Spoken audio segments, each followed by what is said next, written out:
Hello guys, welcome to Indian affairs. I hope कि आपका आज का दिन शानदार हो और लाइफ में आपके जो भी गोल्स और टारगेट हैं आप उनको सक्सेसफुली अचीव करें। बढ़ते हैं पिछले 24 घंटों की सबसे इंपॉर्टेंट टॉप 10 अपडेट्स की तरफ।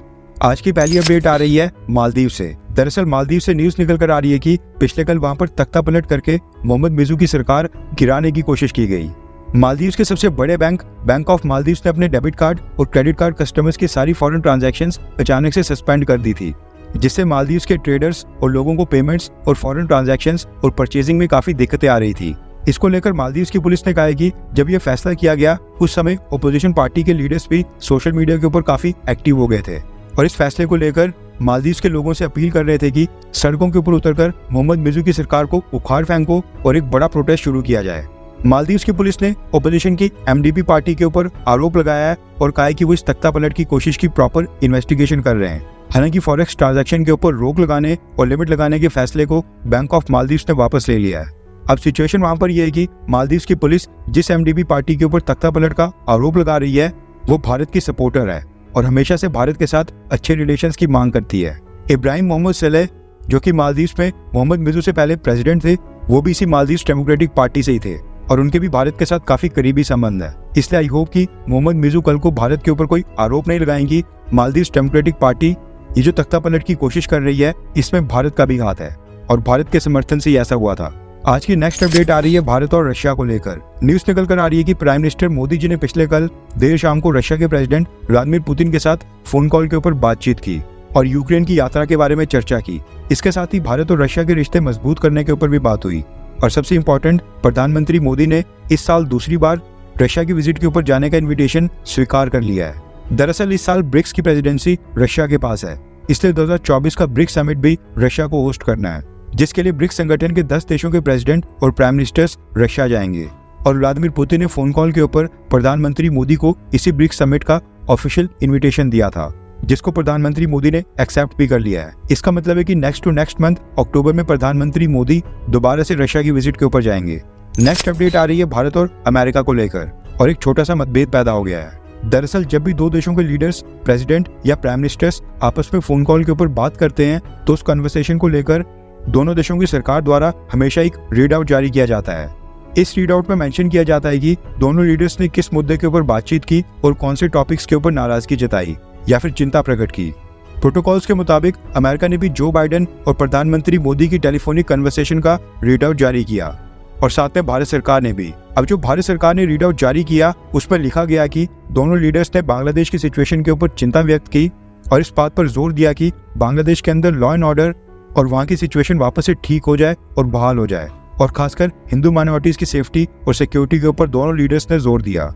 लेकिन जो बाइडेन एडमिनिस्ट्रेशन की तरफ से रीड आउट जारी किया गया उसमें बांग्लादेश के बारे में मेंशन बिल्कुल नहीं किया गया। ना ही बांग्लादेश की हिंदू माइनॉरिटीज के ऊपर कुछ लिखा गया, ना ही वहाँ की इंटरिम गवर्नमेंट के बारे में।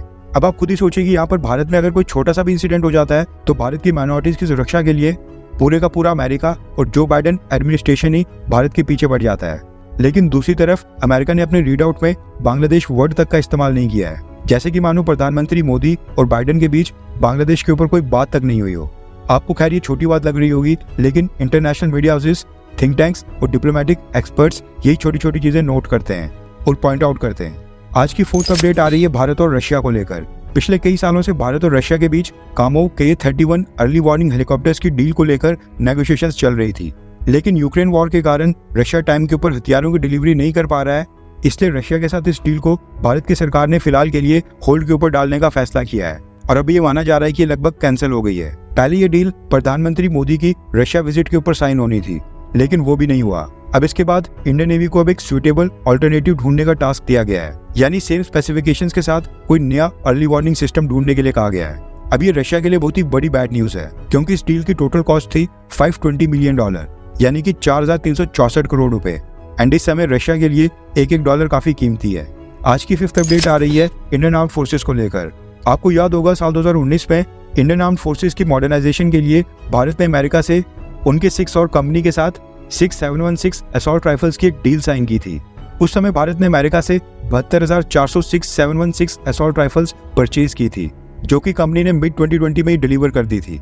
अब न्यूज निकल कर आ रही है कि भारत ने सेम 6716 असॉल्ट राइफल्स का रिपीट ऑर्डर दे दिया है और इस बार 73,000 राइफल्स अमेरिका से परचेज की जा रही हैं, जिसके बाद अब इंडियन आर्म्ड फोर्सेस के पास टोटल 1,45,400 सिग असॉल्ट राइफल्स हो जाएंगी।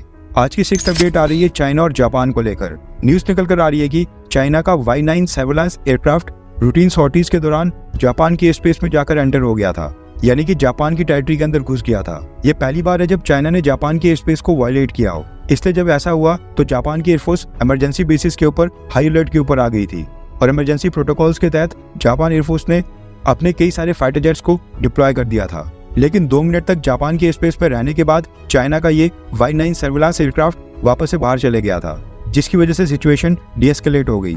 इस घटना के बाद जापान ने चाइना के एक्टिंग एम्बेसडर को भी समन किया है और चाइना की सरकार के साथ विरोध जताया है। आज की 7th अपडेट आ रही है भारत में कार्गो मूवमेंट को लेकर, यानी कि सीमेंट, सरिया और बिल्डिंग कंस्ट्रक्शन से लेकर खाने पीने की फूड आइटम्स, कपड़े, बर्तन और A to Z सामान जो आप ऑनलाइन शॉपिंग करते हैं या फिर ऑफलाइन मार्केट से परचेज करते हैं, वो आखिरकार आप तक किस मोड ऑफ ट्रांसपोर्टेशन से ट्रांसपोर्ट होकर फैक्ट्री से आप तक पहुंचता है। अब इस कैटेगरी को 4 सेगमेंट्स में डिवाइड किया गया है।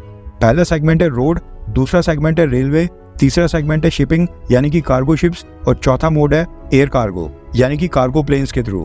भारत सरकार द्वारा रिलीज डेटा के मुताबिक आज के समय 2024 में 66% कार्गो गुड्स रोड्स के माध्यम से ट्रांसपोर्ट होता है, ट्रक या फिर पिकअप व्हीकल्स में। उसके बाद 31% कार्गो रेलवेज यानी कि कार्गो ट्रेन के जरिए ट्रांसपोर्ट होता है। 3% कार्गो गुड्स शिपिंग रूट्स यानी कि कार्गो शिप के जरिए ट्रांसपोर्ट होता है।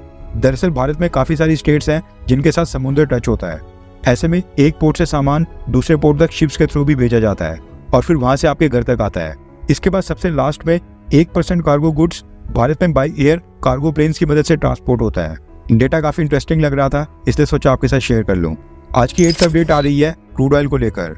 आज की डेट में रशिया का 50 से 60% क्रूड ऑयल भारत और चाइना एक साथ परचेज कर रहे हैं। भारत की क्रूड ऑयल कंजप्शन है almost 5 million barrels per day, जबकि चाइना की क्रूड ऑयल कंजप्शन है 15 मिलियन बैरल्स पर डे।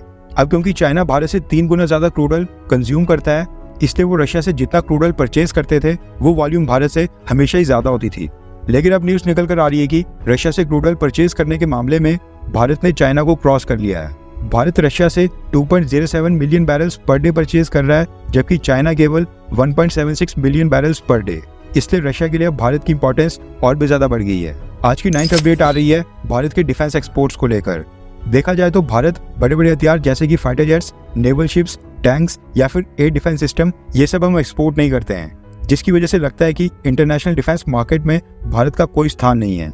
लेकिन ऐसा बिल्कुल नहीं है, क्योंकि सरकार ने जानकारी दी है कि भारत आज की डेट में दुनिया के 90 से ज्यादा देशों को हथियार और एमुनिशन सप्लाई कर रहा है।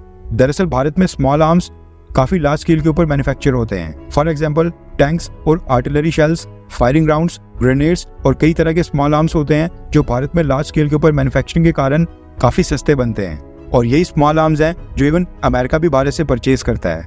इसलिए भारत के डिफेंस एक्सपोर्ट्स आज की डेट में दुनिया के 90 से ज्यादा देशों में जा रहे हैं। आज की 10th अपडेट आ रही है अफगानिस्तान से। न्यूज निकल कर आ रही है कि अफगानिस्तान में तालिबान रेजिम ने एक नया कानून पास किया है, जिसके मुताबिक अब अफगानिस्तान में महिलाओं और लड़कियों को पब्लिक प्लेसेस यानी सार्वजनिक स्थानों के ऊपर बोलने की भी परमिशन नहीं होगी। इसके साथ ही जब एक महिला घर से बाहर निकलेगी, ना ही वो कुछ बोल सकती है, ना ही वो अपना फेस दिखा सकती है, और उसको सर से लेकर पैर तक अपनी पूरी बॉडी कवर करनी होगी। ये जो पिक्चर्स आप अपनी स्क्रीन के ऊपर देख रहे हैं, ये अफगानिस्तान में महिलाओं का हाल। आज के लिए बस इतना ही। जय हिंद, वंदे मातरम।